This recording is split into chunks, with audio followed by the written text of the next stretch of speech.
নমস্কার বন্ধুরা, আশা করি পরম দয়ালের আশীর্বাদে সকলেই ভালো আছেন।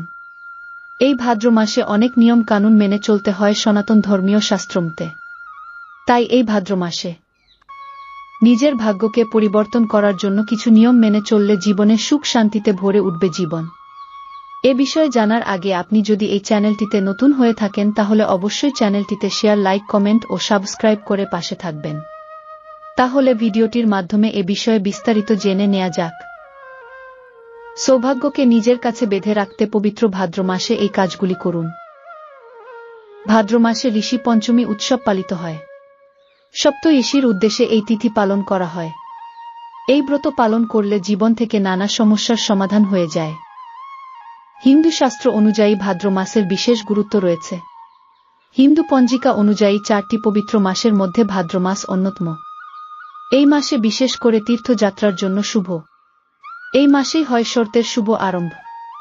হিন্দু শাস্ত্র অনুযায়ী এমন কিছু কাজ আছে যা ভাদ্র মাসে করলে আপনার সৌভাগ্য আরও বাড়তে পারে। দেখে নেওয়া যাক ভাদ্র মাসে কোনো কাজের মাধ্যমে সৌভাগ্য বৃদ্ধি পায়। 1 ভাদ্র মাসে ঋষি পঞ্চমী উৎসব পালিত হয়। সপ্তঋষির উদ্দেশ্যে এই তিথি পালন করা হয়।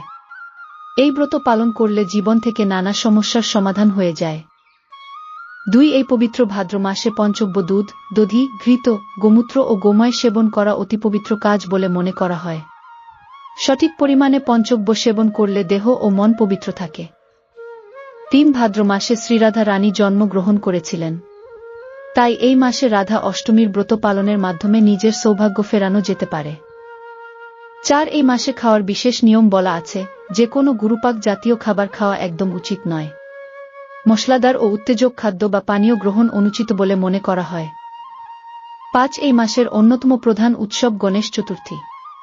এই ব্রত পালন করা অতি শুভ এবং প্রায় সারা ভারতবর্ষ এই ব্রত পালন করে। 6 এই মাসের একাদশী অর্থাৎ অজা একাদশীর দিনটা মাসের সবথেকে পবিত্র দিন। এই দিন ভগবান শ্রীবিষ্ণুর উপবাস করা খুব শুভ। তবে এই দিন অন্ন গ্রহণ নিষিদ্ধ। 7 ভাদ্র মাসকে শূন্য মাস বলা হয়। প্রাচীন কৃষি সভ্যতায় এই মাসে ধান কাটা হতো। কৃষিকাজ প্রায় বন্ধ থাকত। তাই এই মাসে কোনো মাঙ্গলিক কাজ করা উচিত নয়। ভাদ্র মাসে এই তেল খেলে কমবে আয়ু, সম্ভব অর্থাভাব। এখনই সাবধান হন। হিন্দু ক্যালেন্ডারের চতুর্থ মাস অর্থাৎ ভাদ্র মাস চলছে এখন। এটি কৃষ্ণের প্রিয় মাস। ভাদ্র মাসে কি করা উচিত এবং কি করতে নেই সে বিষয়ে হিন্দু শাস্ত্রে জানানো হয়েছে। বিশেষ কিছু খাবার আছে যা এই মাসে খাওয়া নিষিদ্ধ। মনে করা হয় এর ফলে নাকি ব্যক্তির আয়ু কমে। আবার কিছু কাজ লক্ষ্মীকেও রুষ্ট করতে পারে।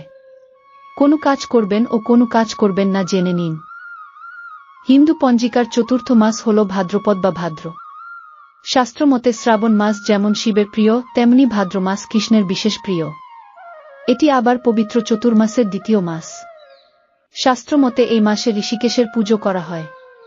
কৃষ্ণ ও তার জ্যৈষ্ঠ ভাই বলরামের জন্ম এই মাসে হয়েছিল। এ কারণে এটি কৃষ্ণের প্রিয় মাস। অন্যদিকে ভাদ্র মাসের অধিপতি চন্দ্র। বেদ এবং পুরাণে ভাদ্র মাসের সঙ্গে জড়িত খাওয়া দাওয়া ও পূজার্চনা সংক্রান্ত বিশেষ নিয়ম সম্পর্কে জানানো হয়েছে। এই নিয়মগুলি পালন করলে বিষ্ণুরূপী কৃষ্ণ ও চন্দ্রের আশীর্বাদ পাওয়া যায়। এই মাসে কি করবেন ও কি করবেন না জেনে নিন। কৃষ্ণ পুজো। ভাদ্র মাসে গণেশের পুজোর পর দক্ষিণাবর্তী শঙ্খ দিয়ে নাডু গোপালের প্রতিমার অভিষেক করা উচিত। তারপর তাকে মাখন মিশ্রির ভোগ দিন। ভোগে তুলসীর পাতা অর্পণ করুন। এবার দুধে জাফরান মিশিয়ে নাডু গোপালকে অর্পণ করুন, পরে প্রসাদ হিসেবে বিতরণ করে দিন। কৃষ্ণের জন্য হলুদ রঙের পোশাক আনুন। এই মাসে ওম কৃষ্ণায় নমঃ মন্ত্র জপ করা শুভ। এই সবজি খাবেন না। শাস্ত্রমতে ভাদ্র মাসে মাংস, মধু, গুড়, সবুজ সবজি, মূলো এবং বেগুন খেতে নেই। কারণ এই মাসে এই সবজি ও খাদ্য সামগ্রী খেলে শারীরিক অসুস্থতা দেখা দিতে পারে। বৈজ্ঞানিক দিক দিয়ে বিচার করলে এই মাসে বৃষ্টি বেশি হয়, যার ফলে সবুজ সবজি পচতে শুরু করে ও তাতে পোকা ধরে। তাই এ ধরনের সবজি খেলে অসুস্থ হওয়ার সম্ভাবনা থেকে যায়। ভাদ্র মাসে তেল দিয়ে তৈরি জিনিস খাওয়া অনুচিত। এই কাজ করলে রেগে যান লক্ষ্মী। ভাদ্র মাসে বিষ্ণু ও তার অবতারের পুজোর বিশেষ মাহাত্ম্য রয়েছে। ভাদ্র মাসের অজা একাদশীতে বিষ্ণুর পুজো করলে সমস্ত পাপক্ষয় হয়। শাস্ত্রমতে এই মাসে মদ, ধূমপান, তামাক সেবন থেকে দূরে থাকা উচিত। তা না হলে লক্ষ্মী রুষ্ট হন ও গৃহ ত্যাগ করেন। ফলে ব্যক্তির জীবনে অর্থাভাব দেখা দেয়, অনটনে দিন কাটতে শুরু করে। এই তেল ও গুড় খাবেন না। ভাদ্র মাসে গুড় খেতে নেই।